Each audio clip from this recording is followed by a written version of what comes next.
அஸ்ஸலாமு அலைக்கும் வரஹ்மத்துல்லாஹி வபரகாத்துஹு. என் அன்பினி இஸ்லாமிய சகோதர சகோதரிகளே, இன்றும் மிக முக்கியமான அல் குர்ஆன் வசனங்களை பார்க்க இருக்கின்றோம். தஹஜ்ஜுடைய நேரத்திலே இந்த சூறாவை 3 தடவைகள் ஓதி வருவோமாக இருந்தால் 3 தஹஜ்ஜுத்துக்கிடையிலே அதற்கான பரிகாரம், அதற்கான லாபம் நமக்கு கிடைக்கிறது.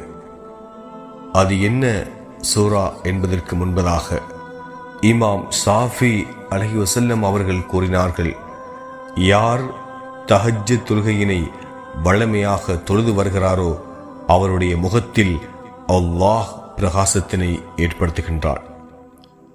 யார் தஹஜ்ஜுத் தொழுகையினை வழமையாக தொழுது வருகிறாரோ அவருடைய முகத்தில் அல்லாஹ் பிரகாசத்தினை ஏற்படுத்துவதாக இமாம் ஷாஃபி அலைஹிவஸல்லம் அவர்கள் கூறுகிறார்கள். ரசூலுல்லாஹி ஸல்லல்லாஹு அலைஹி வஸல்லம் அவர்கள் கூறினார்கள், தஹஜ்ஜுத் நேரத்தில் வீசக்கூடிய காற்று சுவர்க்கத்தின் தென்றல் காற்றாக இருக்கும் என நபிகள் நாயகம் ஸல்லல்லாஹு அலைஹி வஸல்லம் அவர்கள் கூறியதாக ஹதீஸிலே பதியப்பட்டிருக்கிறது. அதுபோலதான் அந்த நேரத்திலே வீசும் காற்று பல நோய்களுக்கு நிவாரணியாக அமைந்துள்ளது என பல்வேறு அறிஞர்கள் தமது ஆய்வுகளிலே வெளியிட்டிருக்கிறார்கள். அது என்ன சூரா என்று பார்த்தோமாக இருந்தால் சூரத்துல் கௌஸர். இன்னா அஹ்தைனாகல் கௌஸர் ஃபஸல்லி லிரப்பிக வன்ஹர் இன்ன ஷானியக ஹுவல் அப்தர். இன்னா அஹ்தைனாகல் கௌஸர் ஃபஸல்லி லிரப்பிக வன்ஹர் இன்ன ஷானியக ஹுவல் அப்தர். சூரத்துல் கௌஸரிலே இந்த சூராவினுடைய வசனங்கள் பதியப்பட்டிருக்கிறது. தஹஜ்ஜுத் என்பது மிக பெருமதி வாய்ந்த ஒரு நேரம். அந்த நேரத்திலே நாம் எத்தனையோ தியாகங்களை விட்டு அந்த நேரத்திலே எழுந்து அல்லாஹ்விடம் 2 கரம் ஏந்தி எமது தேவைகளை கேட்டோமாக இருந்தால் அல்லாஹ் 7 வானங்கள் இறங்கி வந்து எங்களுடைய தேவைகளை நிவர்த்தி செய்கின்றார்.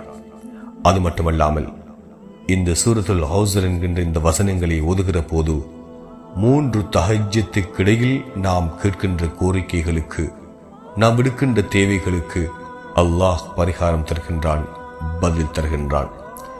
எனவே இது ஒரு முக்கியமான சூரா. தஹஜ்ஜுத் என்கின்ற அந்த நேரத்திலே கேட்கிற துவாக்களுக்கு பரிகாரம் கிடைக்கின்ற ஒரு துவா. எனவே இதனை நாம் அதிகமாக ஓதிக்கொள்ள வேண்டும், அடுத்தவர்களையும் அதிகமாக ஓதுவிக்க வேண்டும்.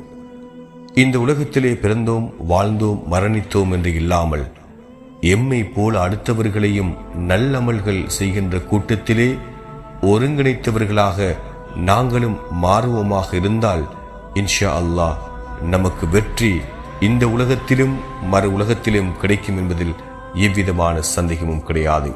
எனவே என் அன்பினி இஸ்லாமிய சகோதர சகோதரிகளே, இந்த வாழ்க்கையில் நாங்கள் எத்தனையோ நேரங்களை என்னென்னவெல்லாம் தேவைகளுக்கு பயன்படுத்துகின்றோம். ஆனால் தஹஜ்ஜுடைய நேரத்தில் எழுந்து அல்லாஹ்விடத்தில் நமக்காகத்தான் நமது தேவைகளை நாம் கேட்கிற போது அல்லாஹ் எப்போது நீங்கள் தேவைகளை கேட்பீர்கள் என்று பார்த்து கொண்டிருக்கின்றான். ஆகவே நீங்கள் கேட்கின்ற தேவைகளை உடனடியாக நிவர்த்தி செய்வதற்கு வல்ல அல்லாஹ் எதிர்பார்த்திருக்கின்றான். அந்த நேரத்திலே எழுந்திருந்து தொழுவதென்பது, துவா கேட்பதென்பது ஒரு சங்கடமான விடயம்தான். பகல் முழுவதும் தொழிலுக்கு சென்று இரவை நாம் தூக்கத்துக்காக நாம் கழிக்கின்றோம். அந்த தூக்கத்தை தியாகம் செய்து அந்த அல்லாஹ்விடம் நமக்கு தேவையான கோரிக்கைகளை விடுக்கிற போது நிச்சயமாக அல்லாஹ் அந்த தேவைகளை நிவர்த்திப்பான். எனவே இந்த சூரத்துல் கௌஸர் என்கின்ற இந்த அத்தியாயத்தை குறிப்பாக இன்ன அஹ்தைனாகல் கௌஸர் ஃபஸல்லி லிரப்பிக வன்ஹர் இன்ன ஷானியக ஹுவல் அப்தர் என்ற வசனத்தை நாமும் ஓதி அடுத்தவர்களையும் ஓதுவித்து இந்த உலகத்தையும் மறு உலகத்தையும் வெற்றி பெற்ற கூட்டத்தில் நாம் இணைந்து கொள்வோமாக இன்ஷா அல்லாஹ்.